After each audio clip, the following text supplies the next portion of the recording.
Muy buenos días, bienvenidos a un nuevo video de la materia de Derecho Administrativo. El día de hoy vamos a platicar sobre los organismos constitucionales autónomos. Como ya lo vieron en la clase, esta es otra forma en que el Estado divide sus actividades o sus funciones para llevar a cabo las tareas encomendadas por la Constitución. Como hemos hablado con anterioridad, el Estado, en la clásica división de poderes respecto al poder legislativo, ejecutivo y judicial, pues encomienda a cada uno de estos una tarea en específico. En particular, al poder ejecutivo, la aplicación y ejecución de todas las normas establecidas en este Estado constitucional. Sin embargo, hay actividades o funciones que tienen que llevar a cabo mediante organismos o instituciones que deben de gozar de ciertas cualidades o características precisamente para hacer frente a estas demandas sociales o ciudadanas, ¿no? Y de esto es justamente lo que vamos a platicar el día de hoy respecto a los organismos denominados autónomos. Antes de platicar, antes de señalar o entrar en materia respecto a los organismos que la propia Constitución les da la autonomía, es preciso referir qué debemos entender por autonomía. Al respecto, hay grandes juristas extranjeros y mexicanos que hacen referencia a lo que debemos conocer o entender por autonomía, ¿no? En primer término, podemos hablar respecto a lo que Eduardo García Maínez eh, conceptualiza el término de autonomía al señalar que esta es la facultad que las organizaciones políticas tienen de darse a sí mismos sus leyes y de actuar de acuerdo con ellas, ¿no? Para el doctor García Maínez, pues muy importante, ¿no? Que el ente político, el ente jurídico, el ente administrativo, ¿no? Pueda determinar sus propias leyes y sobre todo actuar y ajustarse de acuerdo a la que esta normatividad ha implementado. Otros, como el doctor José María Boquera Oliver, refiere que la autonomía es la libertad de organizarse para actuar libremente en el cumplimiento de sus fines sin que interfiera en la organización o actividad. Como decíamos hace un rato, existen muchos juristas, muchos politólogos que hacen referencia a la autonomía, ¿no? De manera universal es catalogada o es aceptada el término de que autonomía es llevar a cabo, ya sea una persona física, una persona moral o una institución o alguna autoridad, una actividad sin que exista alguna injerencia, un tipo de presión de ningún tipo respecto a tu actuar. Y evidentemente que este ejercicio, este actuar, tiene que ser con base en unas normas y que estas normas evidentemente no transgredan el Estado de Derecho. Entonces, por autonomía, entonces podemos decir que es aquel institución o persona que lleva a cabo una actividad sin tener alguna presión o sujeción de ningún tipo, ¿verdad? Político, jurídico, normativo, pero que ese actuar está condicionado a unas normas que este mismo se da y que dichas normas tienen que estar sí o sí ajustados al mandato constitucional o al Estado de Derecho. ¿Ok? Dicho esto, en la doctrina se conocen diversas formas o tipos de autonomía, ¿no?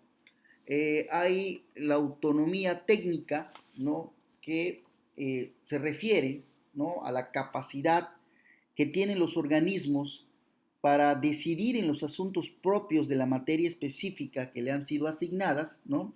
Mediante ciertos procedimientos especiales que llevan a cabo a través de personas que están calificadas para atenderlos. Es decir, son esta capacidad en la cual voy a determinar o se va a determinar cuáles son los procedimientos que se van a llevar a cabo, procedimientos especiales, y que evidentemente quien va a ejecutar estos procedimientos es una persona que está debidamente capacitada o es una persona que está técnicamente capacitada para llevar a cabo esta actividad.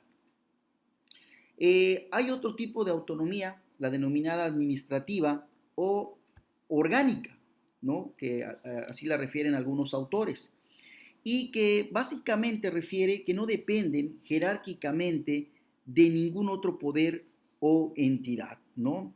Hay muchos autores que hacen esta clasificación o definición de autonomía administrativa o orgánica administrativa.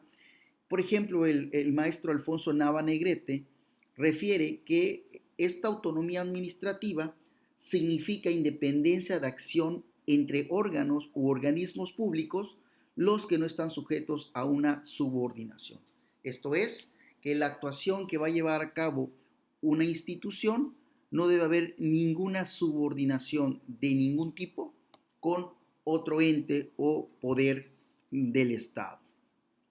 Luego existe la autonomía financiera o presupuestaria, como le llaman algunos otros autores, y que básicamente consiste en gozar de una facultad para poder definir y proponer sus propios presupuestos y disponer a partir de las necesidades que cada una institución tenga de los recursos económicos que le sean asignados para el cumplimiento de sus fines, ¿no? Los autores refieren que esta autonomía financiera evidentemente les da una independencia económica de cualquier tipo precisamente para llevar a cabo esta gestión. Evidentemente, el poder generar o tener la posibilidad de generar sus propios recursos, ¿no? A través, insisto, de las necesidades que cada institución tiene, ¿no? Esto es muy importante también porque dentro de esta autonomía financiera hay algunas instituciones o órganos autónomos que pueden incluso tener la posibilidad de generar sus propios recursos, ¿no? Por ejemplo, pensemos en las universidades autónomas que así que tengan esta calidad con base en la Constitución, pues hay algunos que, por ejemplo, cobran colegiaturas o inscripciones. Esto son, digamos, una especie de poder obtener recursos propios, ¿no? Entonces, esta independencia económica, pues evidentemente lo hace más fácil o más ágil llevar a cabo su actividad o la función que el Estado les ha encomendado. Luego tenemos la autonomía de tipo normativa, que básicamente refiere que dichos órganos autónomos pueden emitir sus propias reglas internas, es decir, reglamentos, políticas, lineamientos, manuales, ¿no? En general, cualquier tipo de norma relacionado con la organización y la administración interna de cada institución o de cada organismo autónomo. También existe la autonomía de tipo funcional o autonomía de funcionamiento, que básicamente implica tener la capacidad de realizar sin restricción o impedimento alguno todas las actividades inherentes a sus atribuciones y facultades, ¿no? Evidentemente, al tener este tipo de autonomía funcional o de funcionamiento, pues va a implicar también el involucramiento de, por ejemplo, la autonomía técnica, la autonomía administrativa, la autonomía financiera y, por supuesto, la autonomía normativa. Es decir, dentro de este último tipo de autonomía, el de funcionamiento, pues va a implicar, digamos, de cierto modo, una combinación de todos y cada uno de los tipos de autonomía para llevar a cabo su tarea.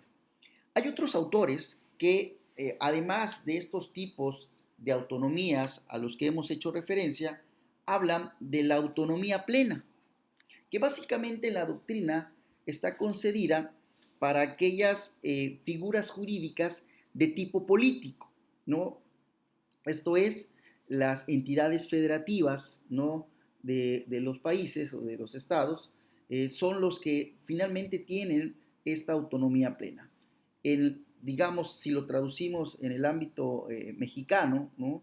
Podemos decir que las entidades federativas, con base en el artículo 116, o la Ciudad de México, con base en el artículo 122 de nuestra Constitución mexicana, pues tendrían esta autonomía plena, puesto que además de tener la técnica, la administrativa, la financiera, la normativa y por supuesto por funcionamiento, pues tienen la capacidad de autorregularse en todos los sentidos. Es decir, tanto todas las entidades federativas como la Ciudad de México pudieran gozar de esta autonomía plena, ¿no? Entonces, estos son los tipos de autonomías que se dan o que se pueden dar conforme a lo señalado por la doctrina, ¿no?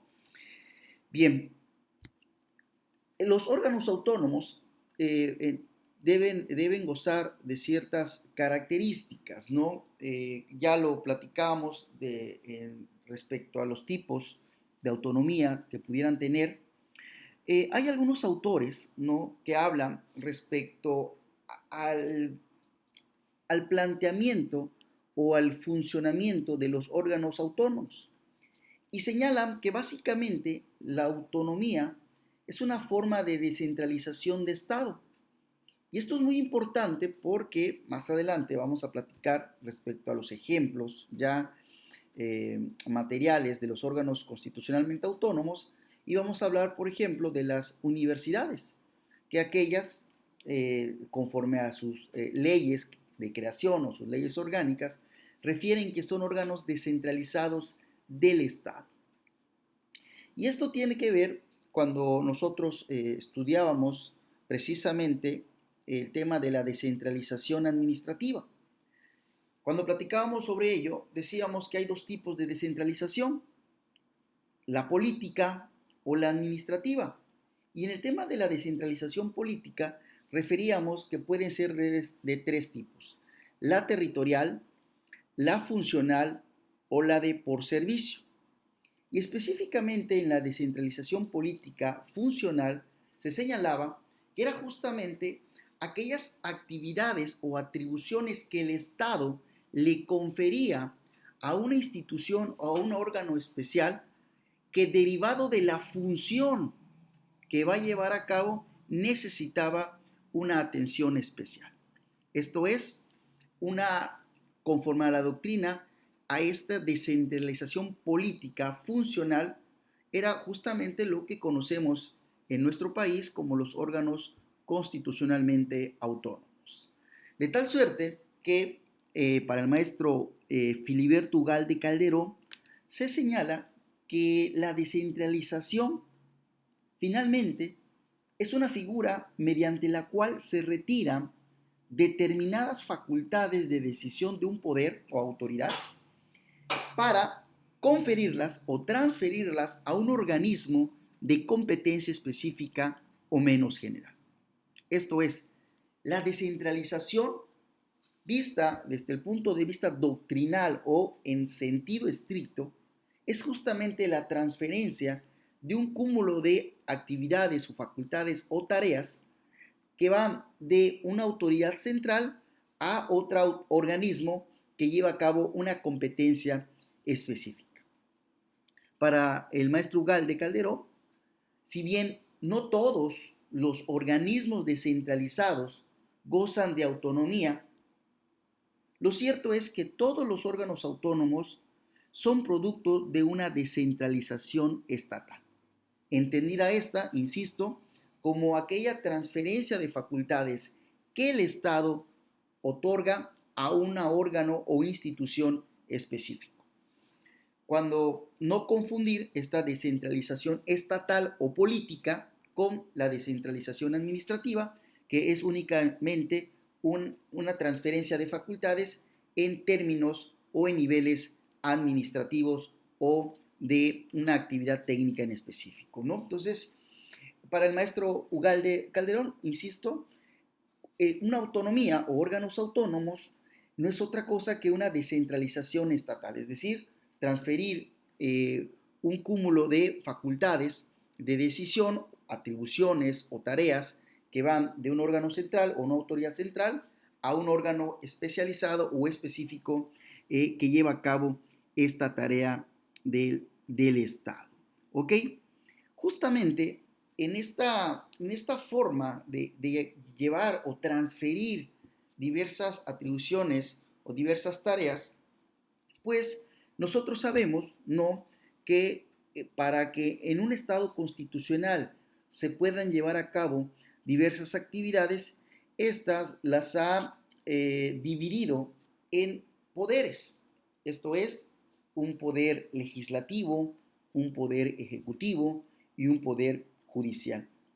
Esta teoría clásica de división de poderes, pues evidentemente, y la que hemos estudiado incluso desde la primaria, nos enseña que el Poder Judicial se encarga de resolver controversias entre dos partes, que el Poder Legislativo se encarga de crear las leyes y el Poder Ejecutivo de ejecutar o aplicar dichas normas, dichas leyes. Sin embargo, conforme ha habido transcurriendo el pasar de los tiempos y en que la organización administrativa ha tenido que, digamos, distribuir de mejor manera precisamente las tareas que le encomienda la Constitución. Por eso es que escuchamos en un primer momento a la organización centralizada, donde justamente a partir de ahí se llevaban a cabo todas las actividades. Pero con el transcurso del tiempo y con la cantidad de actividades que tenía que desempeñar el Poder Ejecutivo, entonces empezaron a crear otras figuras como la descentralización, la desconcentración, los organismos fideicomisos y aquellas empresas de participación estatal, de las cuales ya hemos platicado con anterioridad, ¿no? Y hoy día también han surgido otro tipo de actividades o de órganos que llevan a cabo una función estatal eh, preponderante o primordial en esta actividad. Y es justamente que a partir de la distribución de funciones, ¿no?, o de competencias para hacer más eficaz el desarrollo de las actividades del Estado, se ha permitido la existencia de órganos que están constitucionalmente dotados de autonomía, ¿no? Y evidentemente el sistema jurídico mexicano no ha sido la excepción y que a través de diversas reformas que se han dado desde décadas atrás, pues ha permitido que implementar organismos con una función determinada, con una tarea especial y la cual se les confiere de esta autonomía. Autonomía de tipo política, tipo normativa, tipo administrativa, tipo técnica y por supuesto autonomía funcional, ¿no? Y obviamente está la autonomía presupuestal o financiera, como le hablan diversos autores, ¿no? Entonces, justamente, ¿cómo surgen o por qué surgen los órganos autónomos? Precisamente por la necesidad de llevar a cabo una función primordial o importante del Estado y que este organismo autónomo goce o tenga ciertas cualidades o ciertas características que normalmente un organismo descentralizado o de la administración pública no tendría. ¿Ok? Y ahorita vamos a platicar un poquito de estas cualidades o de estas características a las que hacemos referencia. Bien, los órganos autónomos, como refiere el maestro Ugalde Calderón, se les ha encargado precisamente funciones estatales específicas, ¿no? Prácticamente cuando nosotros hablamos de la sectorización, ¿verdad? Decíamos que pueden ser diversas entidades paraestatales cuyo objeto sean afín al sector que los va a coordinar. En el caso de los órganos autónomos, pues llevan a cabo una sola función que es específica, ¿no? Y esta actividad o esta función específica que les ha concedido el Estado es justamente con el fin de obtener una mayor especialización, una mayor agilización, obviamente tener el control y la transparencia para atender eficazmente las demandas sociales, ¿no? Los organismos autónomos, en su gran mayoría, han surgido o fueron creados a partir de ciertas circunstancias que se estaban dando o se fueron dando en un Estado constitucional y que precisamente las autoridades ejecutivas y legislativas determinaron que era necesario la creación de un organismo con estas características. Ello no significa, ojo, muy importante, que con la creación de los órganos autónomos y de los cuales no tiene ninguna relación con los otros poderes del Estado, ya que guardan autonomía y guardan independencia con estos poderes tradicionales, legislativo, ejecutivo y judicial, no signifiquen que no formen parte del Estado. Al contrario, como les señalaba hace un rato, justamente por las tareas que la Constitución le otorga al Estado de llevar a cabo sus actividades, es que se crean estos organismos autónomos para llevar a cabo precisamente una función específica encomendada al Estado y que esta función específica evidentemente no pudiera llevarse a cabo por el matiz o por las circunstancias que la función misma deriva, ya sea por el Ejecutivo, por Legislativo o por el Judicial. Por eso es que estas actividades, que las vamos a platicar más adelantito, estas cuestiones funcionales o estas funciones del Estado, tienen que ser transferidas a organismos con ciertas calidades o características que de ellas les emanen, ¿no? Bien, así con esto podemos llegar a tener un concepto de lo que es un órgano autónomo. Hoy día existen muchos juristas destacados, doctrinarios, ¿no? Profesores de grandes universidades del país, ¿no? Que han referido, han estudiado a los organismos autónomos y por supuesto han acuñado un concepto del tal. Muchos, por ejemplo, Jaime Cárdenas Gracia, Manuel Carrillo Cervantes, Susana Pedrosa, el mismo Ugalde Calderón, pues han referido conceptos de órganos autónomos, ¿no? Obviamente no vamos a ahorita analizar todos y cada uno de ellos, pues prácticamente nos llevaríamos muchísimo tiempo, pero vamos a definir o poner unos cuantos, ¿no? De los que han hablado precisamente de los órganos constitucionalmente autónomos, ¿no?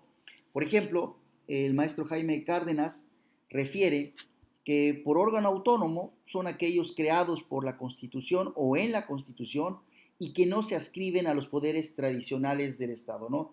Es justamente lo que señalábamos hace un ratito, ¿no? En esta división clásica de la división de poderes, no pudiera llevárselo a cabo por uno de estos tres, es decir, el Ejecutivo, el Legislativo o Judicial, sino llevado a cabo por un órgano que no se encuentre sujetado o subordinado a ninguno de estos tres poderes que habla la doctrina clásica, ¿no?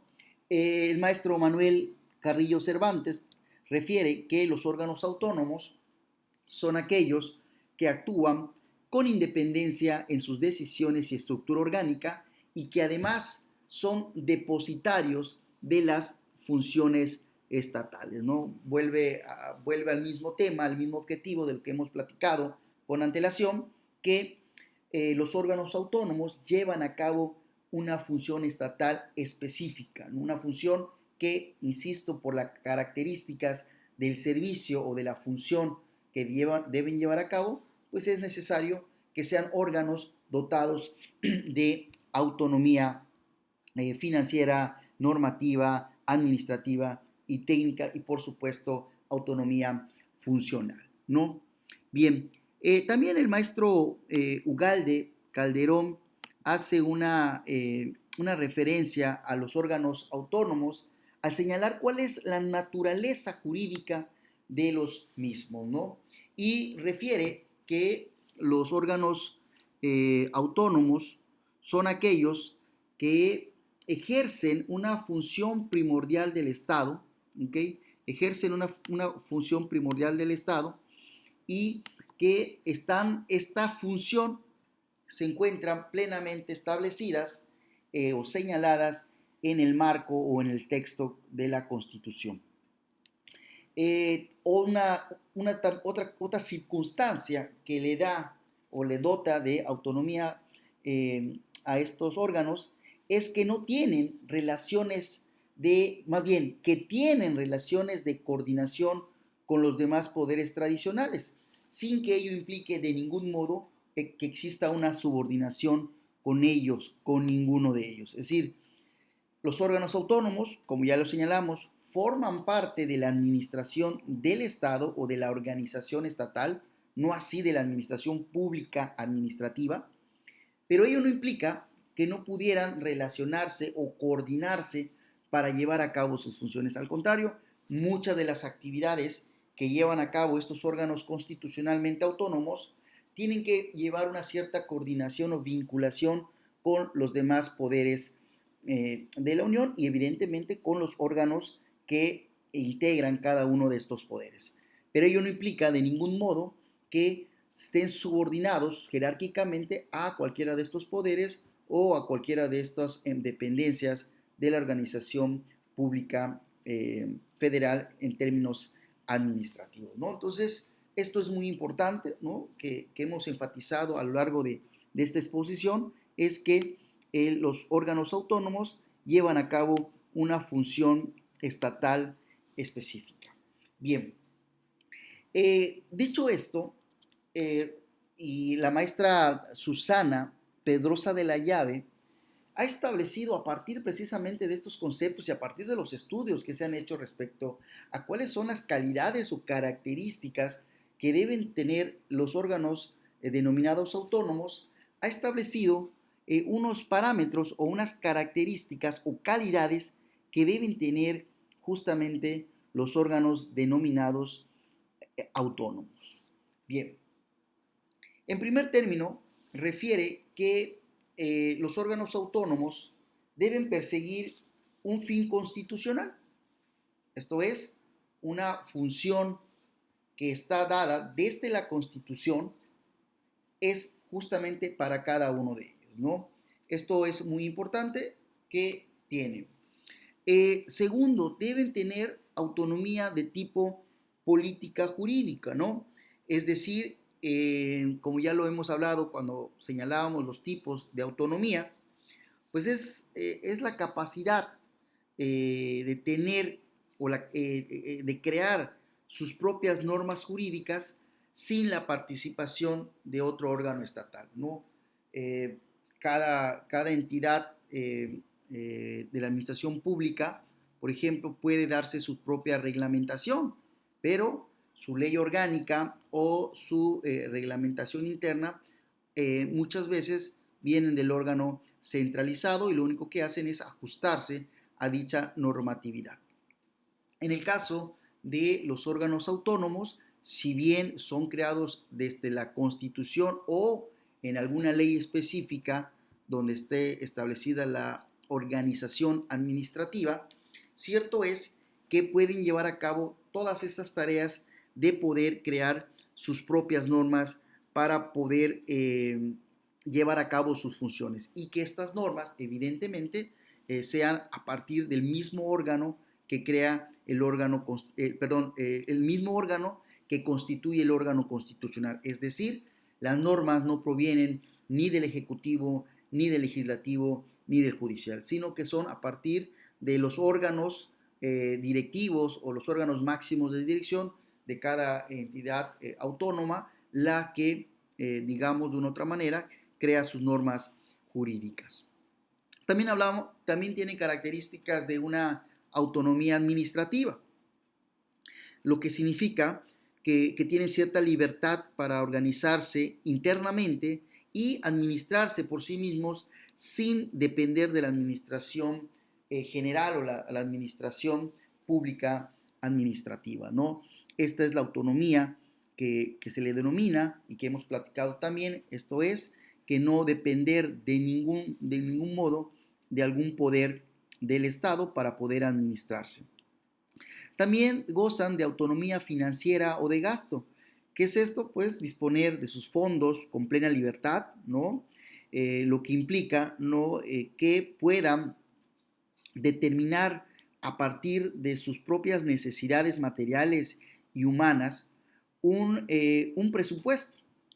Este presupuesto evidentemente tiene que pasar por el tamiz del Poder Legislativo, pero es finalmente los órganos autónomos quienes determinan qué tipo de recursos o cuánto es el monto de recursos que necesitan para llevar a cabo su actividad año con año, ¿no? Entonces, ellos mismos establecen su anteproyecto de presupuesto y bajo las necesidades materiales, humanas, ¿no? Y de infraestructura, en su caso, ¿no?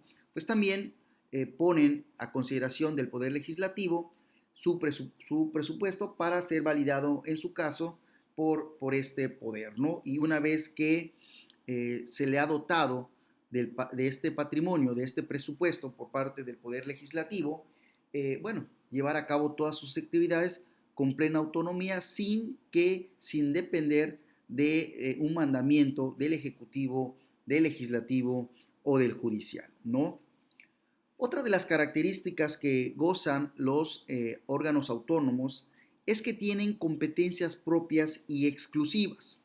Es decir, la propia Constitución, a partir de una función específica, dota a un determinado órgano autónomo de competencias que no le son o que no le pueden llevar a cabo por otro ente. Solamente al ente, al órgano autónomo al cual se le ha concedido estas competencias propias y exclusivas, puede llevar a cabo la actividad. Y pongamos un ejemplo a la Comisión Nacional de Derechos Humanos, que es un órgano autónomo en el cual está encargado de velar y proteger precisamente todo lo concerniente a los derechos humanos. Esta actividad o esta función estatal de protección, de observancia y todo lo que tenga que ver con la divulgación de los derechos humanos, solamente está conferida a este órgano autónomo, es decir, ningún otro órgano constitucional o centralizado para estatal pudiera llevar a cabo esta función. Pensemos también, por ejemplo, en el Banco de México, que también es otro de órganos autónomos, ¿no? Que justamente tiene a cabo como objetivo principal la de procurar la estabilidad del poder adquisitivo de la moneda nacional. Esta es una función estatal muy específica, es una competencia propia y exclusiva del Banco de México que ningún otro órgano de la administración pública administrativa ni ningún otro órgano autónomo pudiera llevar a cabo, ¿no? Y así con cada uno de los organismos, ¿no?, autónomos que tienen una función propias y exclusivas, es decir, competencias en llevar a cabo una acción. También seguramente estarán pensando en el Instituto Nacional Electoral, que es el órgano que a nivel federal es el único que puede organizar precisamente las elecciones para elegir a los funcionarios federales. Bien, otra de las características que menciona la doctora Pedrosa de la Llave es la capacidad para autoorganizarse. ¿Ello qué significa? ¿No? Que cada órgano constitucional puede seleccionar al personal que va a llevar a cabo esta actividad, establecer sus propias medidas, ¿no? Sus propias medidas disciplinarias, ¿no? En su caso, designar a sus funcionarios o a empleados públicos, ¿no?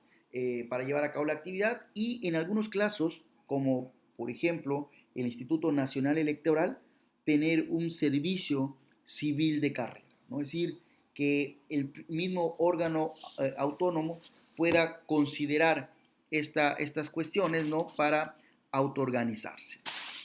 Obviamente el Instituto Nacional Electoral, a través de lo que se le conoce como el Servicio Profesional Electoral Nacional.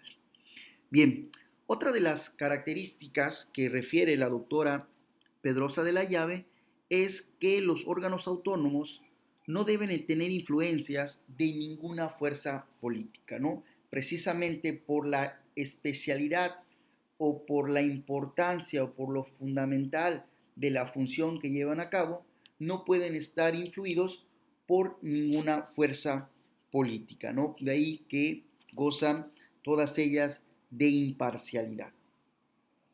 Otro de las características refiere a sus titulares, ¿no?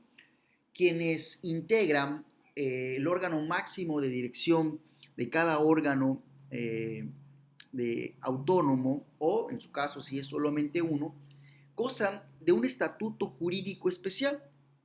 ¿Esto qué significa, no? En primer lugar, los titulares o quienes integran el órgano máximo de dirección de los órganos autónomos, sus nombramientos o sus designaciones vienen del poder legislativo.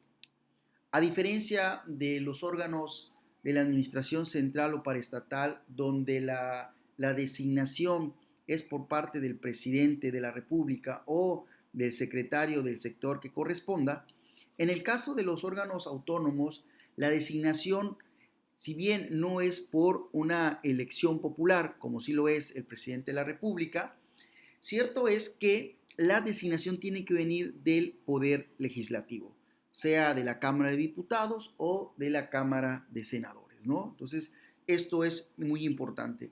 Muchos de los casos, esta designación proviene de una convocatoria pública en la cual quienes cumplan con los requisitos o perfiles que en ellas se establezcan, pues pueden participar en un procedimiento que para tal efecto expida el propio legislativo, sea Cámara de Diputados o Cámara de Senadores, y bajo este procedimiento puedan designar al o los integrantes del órgano máximo de dirección de estos órganos autónomos, ¿no? Esto es muy importante detonar, ¿no? O de referir que todos quienes integran no son nombrados por el presidente de la República o por algún secretario de Estado. Todos ellos son designados por un periodo determinado, ¿no? Perdón, por un órgano determinado, que en este caso es el poder legislativo, ¿no? Esto es muy importante. Bien, ¿qué otras características nos hace referencia la doctora Pedrosa de la Llave, ¿no? Nos señala que sus integrantes deben tener cierta imparcialidad, ¿no? O más bien para asegurar la imparcialidad de su actuación, deben de estar dentro de un marco de incompatibilidades, ¿no? Esto es muy importante. ¿Qué significa ello? Que los integrantes de los órganos autónomos no deben llevar a cabo otro tipo de actividad, otro tipo de función que no les fuera encomendado. Ello para no recibir algún tipo de remuneración por parte de otro ente, ¿no? Y que de una u otra manera pudieran estar subordinados a dicha actividad, ¿no? Entonces, sí es muy importante que quienes integran el órgano máximo de dirección o la titularidad de los órganos desconcentrados no puedan llevar a cabo o desarrollar actividades de carácter público o privado, ¿no? Que no les sean específicamente aquellos conferidos por la Constitución o por las leyes. En algunos casos refieren que se exceptúan de este marco de incompatibilidad laboral o de funciones aquellas que tengan que ver con actividades de asociaciones docentes, científicas, culturales o de beneficencia, siempre y cuando estas no sean remunerados, ¿no? Y evidentemente, pues no influyan dentro de su actividad o dentro de su horario laboral, ¿no? Esto es muy importante, ¿no? ¿Qué significa esto, no? ¿Qué significa esto en cuanto a eh, a un marco de incompatibilidad? Bueno, pues implica también que sus titulares, ¿no? Justamente en el ejercicio de sus atribuciones, deben gozar de ciertas garantías, ¿no? Que le impliquen cierta seguridad laboral, ¿no? Por esto es que, como ya dijimos hace un rato, en los nombramientos que hacen por parte del Poder Legislativo, gozan estos de una inamovilidad o una respecto a su encargo. Esto es, a diferencia de los órganos centrales o paraestatales, quienes nombran a los titulares es el presidente de la República y que este mismo puede revocar su nombramiento en cualquier momento. En el caso de los órganos autónomos, la designación es por un tiempo determinado. Puede ser por 3 años, por 4 años, por 5 años, por 10 años, qué sé yo. Cada organismo, dependiendo de la Constitución, ha establecido un plazo de duración, el cual, salvo por cuestiones graves, pudiera, digamos, revocarse su nombramiento y que tienen que ser precisamente por la propia Poder Legislativo.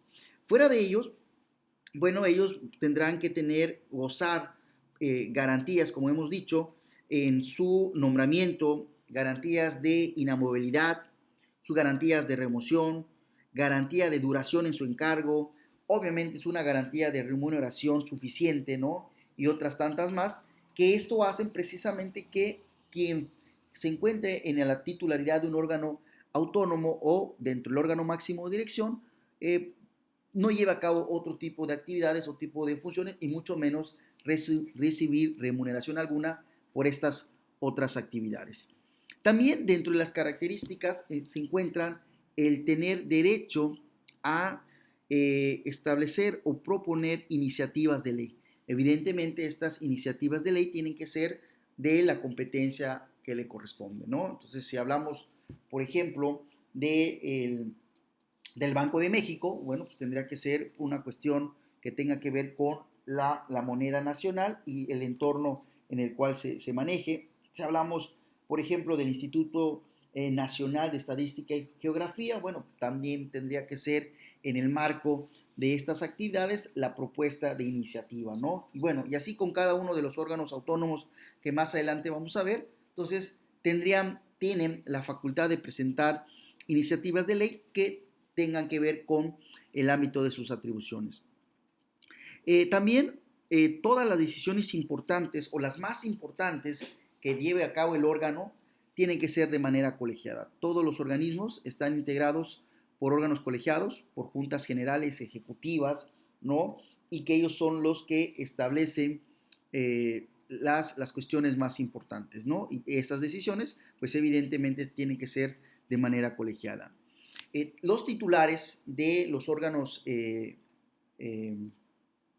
autónomos tienen que presentar informes ante el Poder Legislativo anualmente y también en su caso tendrán, en caso de así determinarlo la legislatura, comparecer ante la misma para rendir cualquier tipo de informe o algún tipo de actividad o dar algún tipo de explicación respecto a un tema específico que le corresponde, ¿no? Otra de las características que también incluso le hemos señalado con antelación es tener independencia de cualquiera de los poderes de la Unión. No debe existir ningún tipo de subordinación por parte de los entes autónomos respecto a los demás poderes de la Unión, legislativo, ejecutivo o judicial.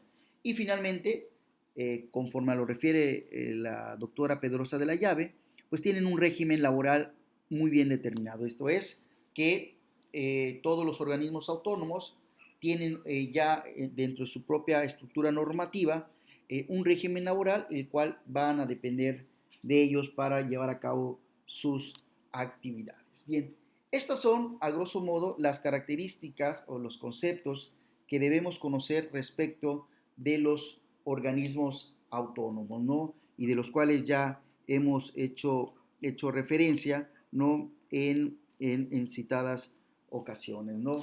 Esto es muy importante, ¿no? Que vayamos conociendo nosotros en nuestra vida, ¿no?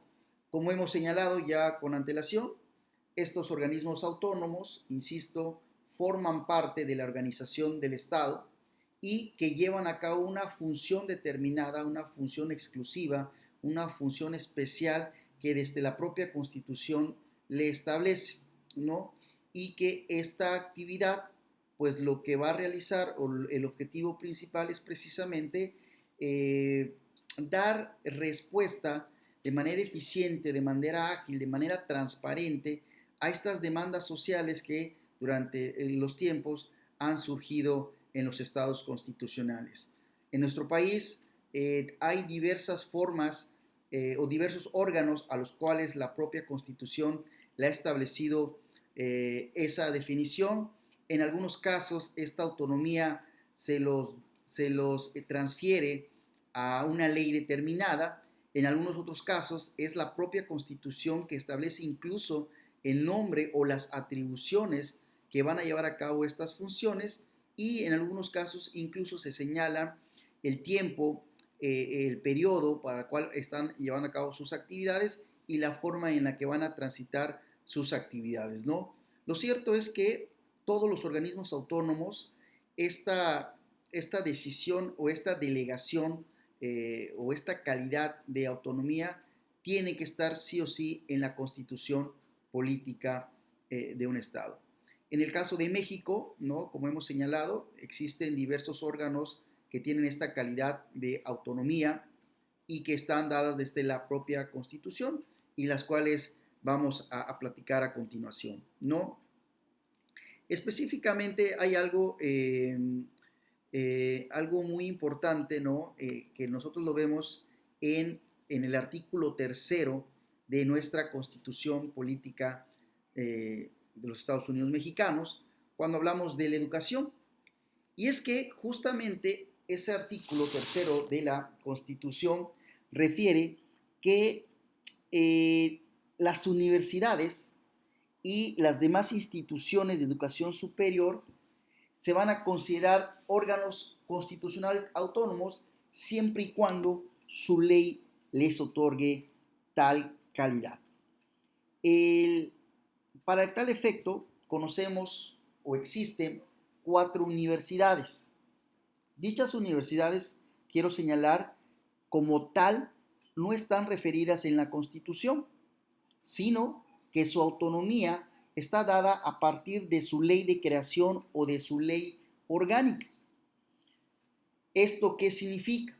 Que la propia Constitución solamente hace referencia que deberán existir o podrán existir universidades o instituciones educativas las cuales sus leyes les otorguen autonomía.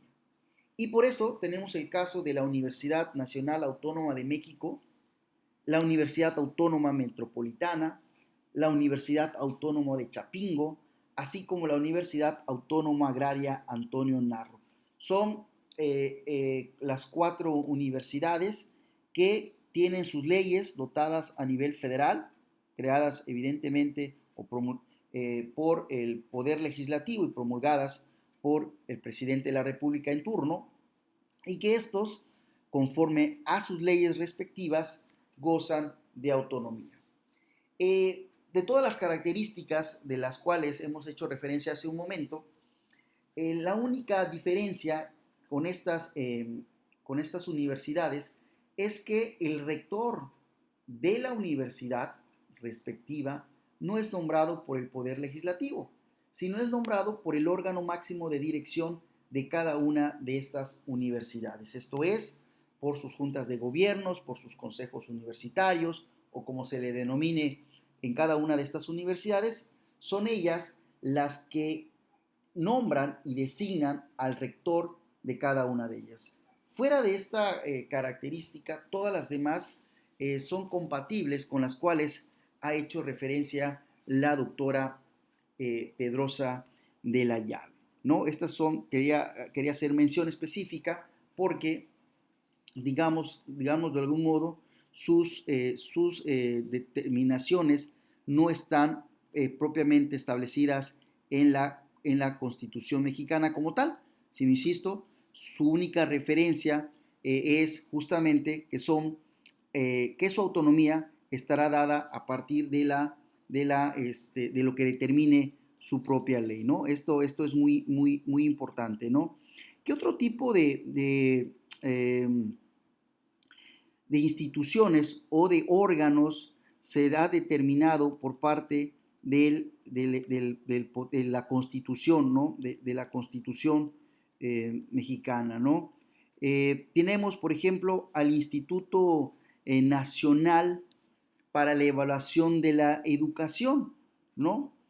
Este Instituto Nacional para la Evaluación de la Educación está, se encuentra, su base constitucional es el artículo tercero, fracción novena, y en correlación con el artículo 22 de la ley del Instituto Nacional para la Evaluación de la Educación, refiere que es un organismo público autónomo con personalidad jurídica y patrimonio propio, con plena autonomía técnica de gestión presupuestaria y para determinar su organización interna, ¿no?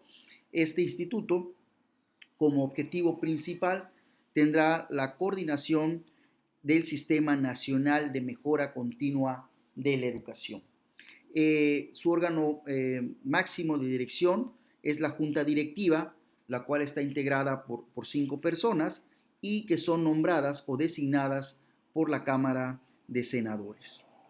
También tenemos al Instituto Nacional de Transparencia, Acceso a la Información y Protección de Datos Personales, que conforme al artículo 6, apartado A, fracción octava, y al artículo 17, precisamente de la Ley Federal de Transparencia y Acceso a la Información Pública, es un organismo autónomo, especializado, imparcial, colegiado, con personalidad jurídica y patrimonio propio, con plena autonomía técnica de gestión, capacidad para decidir sobre el ejercicio de su presupuesto y determinar su organización interna.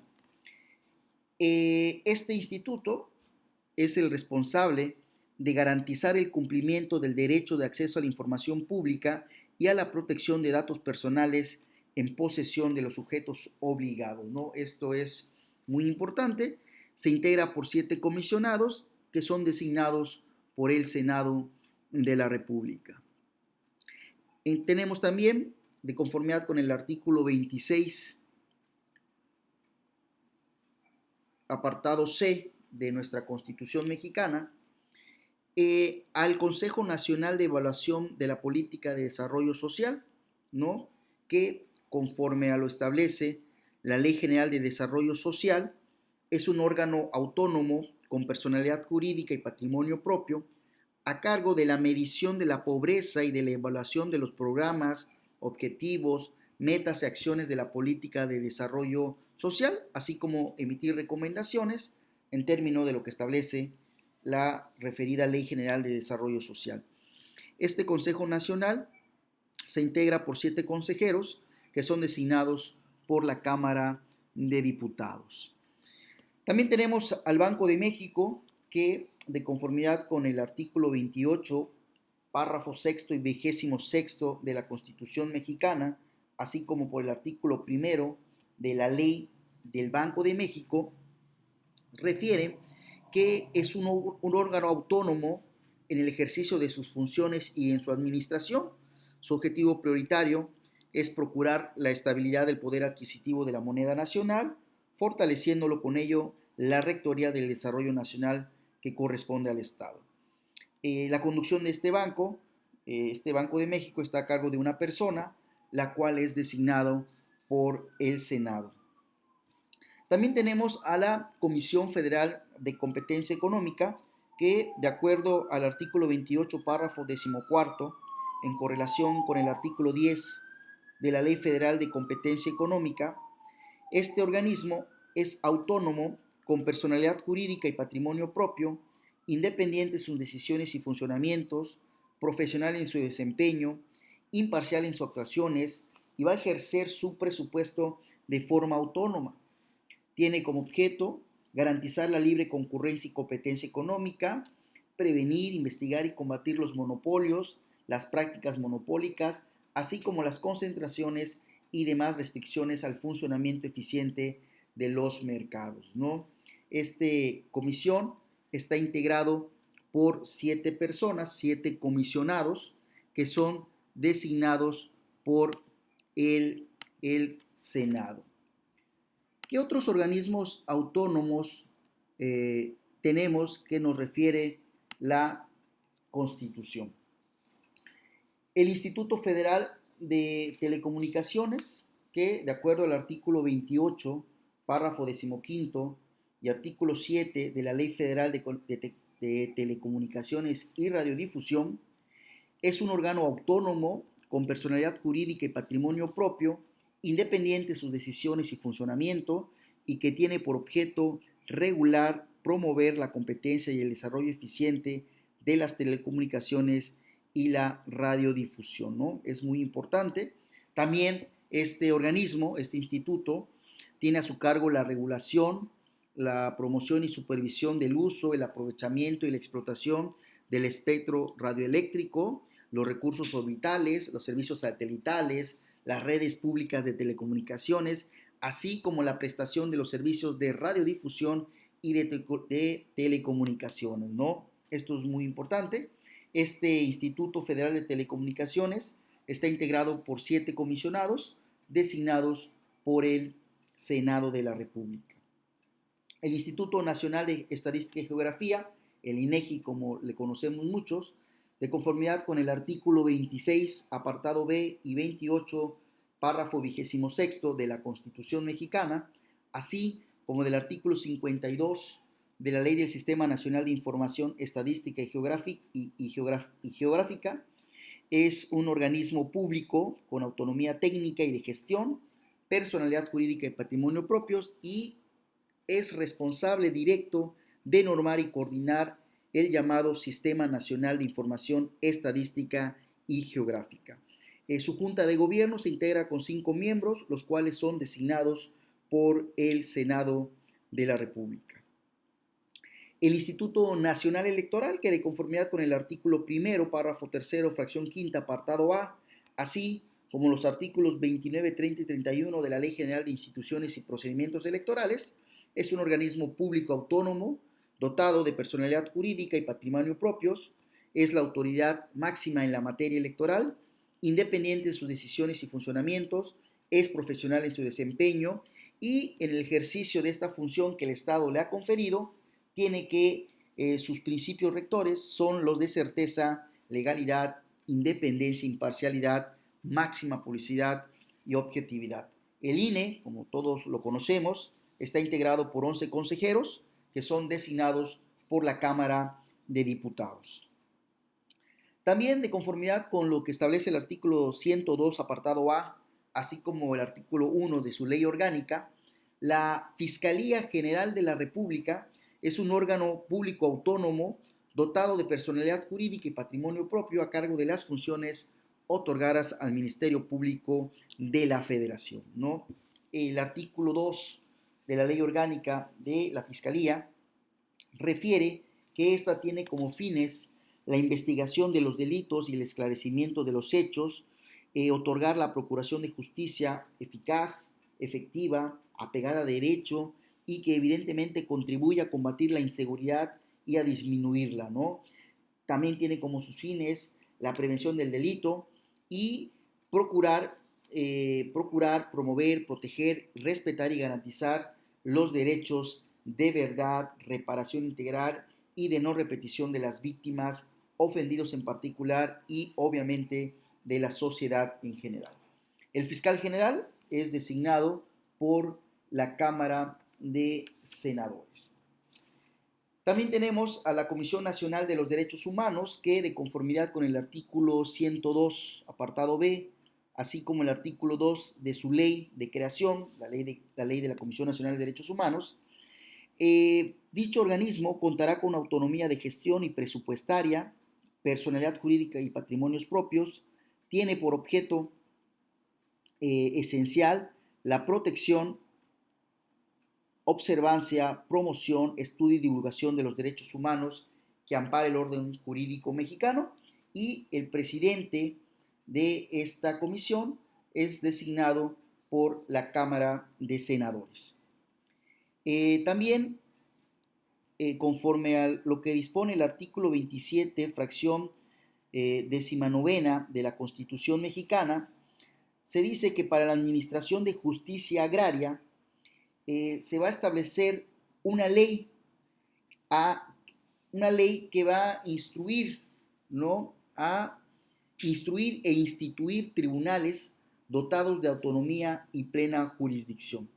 De tal suerte que el artículo primero de la Ley Orgánica de los Tribunales Agrarios refiere que los tribunales agrarios son los órganos federales dotados de plena jurisdicción y autonomía para dictar sus fallos. Este tribunal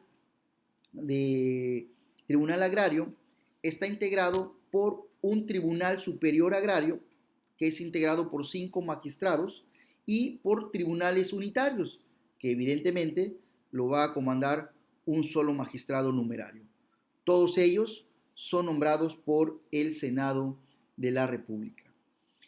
Finalmente, de conformidad con lo que establece el artículo 73, fracción 29H, nos refiere que el Congreso de la Unión tendrá la facultad de expedir leyes para instituir a un tribunal en materia administrativa.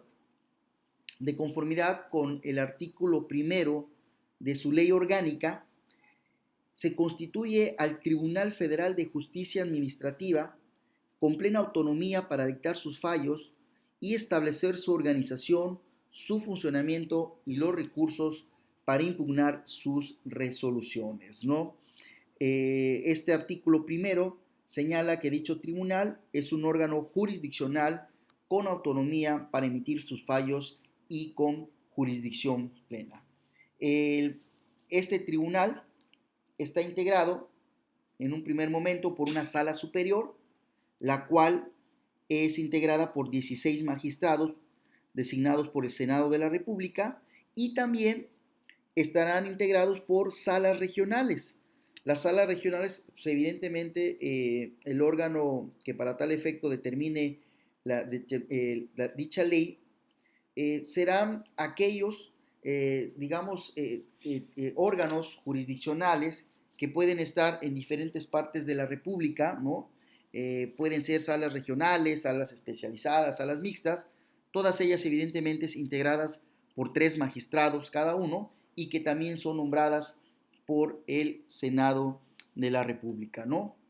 Bien, estos son los órganos que tienen autonomía conforme a la propia Constitución y que, como hemos hecho referencia con antelación, gozan de ciertas características, de ciertas calidades en cuanto a su organización, ¿no? Esto es muy importante tomar muy en cuenta a la hora de llevar a cabo esta actividad. Pues bien, con esto damos por terminado, digamos, este ciclo de videos en torno a la administración pública, con los organismos autónomos, como hemos hecho referencia en un principio, que son aquellos dotados de ciertas facultades técnicas desde la propia Constitución.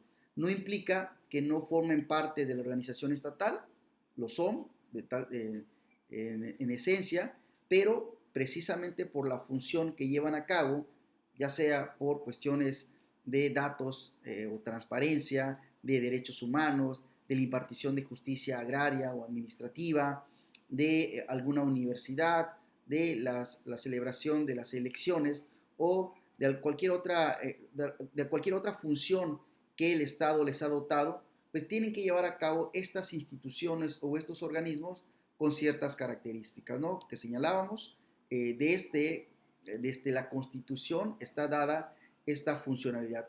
A diferencia, por ejemplo, de la organización administrativa pública, ¿no? En materia administrativa, donde únicamente la Constitución señala que esta será centralizada y paraestatal y da todas las funciones y atribuciones están en la ley orgánica precisamente de la Administración Pública Federal, y muchas de las funciones o actividades se dan por decretos presidenciales o por algún reglamento que instituya cada una dependencia de gobierno. En el caso de los órganos autónomos, insisto, su creación está dado desde la propia Constitución. Ustedes recordarán que, por ejemplo, los órganos centralizados pueden ser por decreto presidencial.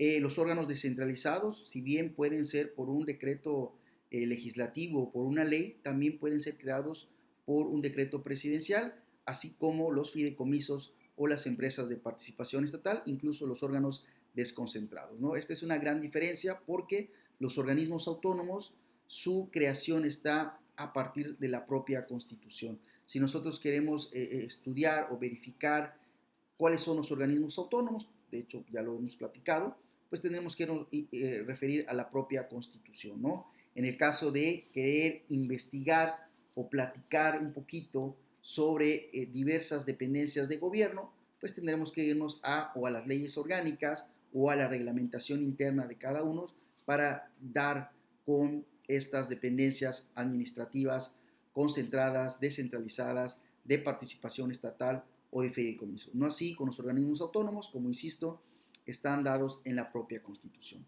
Pues bien, con ello terminamos este tema. Espero les haya servido y que de una u otra manera les sirva precisamente para seguir estudiando la administración pública del Estado en nuestro país.